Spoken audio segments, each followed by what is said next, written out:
একটি গাছ স্বাভাবিকভাবে এক মাথা নিয়ে বেড়ে ওঠার কথা, তবে এর বেশি হলে সেটা ব্যতিক্রম বা অস্বাভাবিক। এমনই একটি গাছের সন্ধান মিলেছে ঝিনাইদহের কোটচাঁদপুর উপজেলার কুশনা ইউনিয়নের বহুরামপুর গ্রামের মাঠে।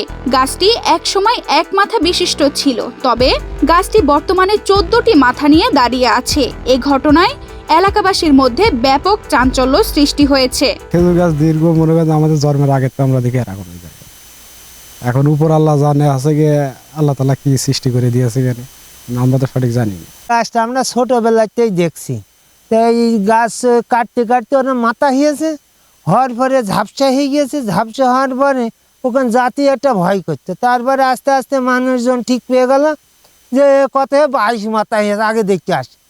ভাই দেখতে দেখতে এখন অনেকটা মাথা মরে গিয়েছে, এখন ওই হালে আছে গাছ। জানা যায় একসময় এই গাছ থেকে রস সংগ্রহ করতেন গাছিরা। এভাবে 9 বছর রস সংগ্রহ করার পর আর রস সংগ্রহ করা যায়নি গাছটি থেকে। এরপর থেকে মাথায় জ্বর দেখা দেয় এবং প্রথমে 7টি মাথা, পরবর্তীতে ওই গাছে প্রায় 35টি মাথা বের হয়। তবে বর্তমানে 14টি মাথা নিয়ে দাঁড়িয়ে রয়েছে গাছটি। এলাকাবাসী সূত্রে জানা যায় গাছটির মালিক ছিলেন ওই গ্রামের প্রয়াত ডাক্তার সোলাইমান মুন্সি। তিনি মারা যাওয়ার পর তার ভাই লোকমান মুন্সি এখন গাছটির মালিক। অনেক জায়গা থেকে মানুষ গাছটি এক নজর দেখতে ছুটে আসেন বহুরমপুর গ্রামের মাঠের মধ্যে, যা এখন মানুষের মনের আশা পূরণের মানত ও বিনোদনের একটি খোরাক হয়ে দাঁড়িয়েছে। গাছটার বয়স মনে হয় খুব বেশি হলে 30-35। রঘুনাথপুরের একজন খাসিও জোরে করে মানুষ খাইয়েছে।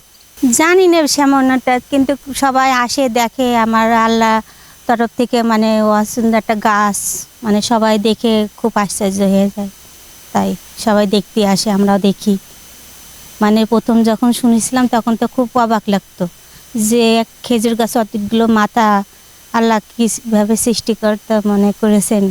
এবারও দেখতে আসি সবাই মিলে, আমরা বাসায় থেকে সবাই আসে দেখতে, প্রায় আসতাম দেখতে।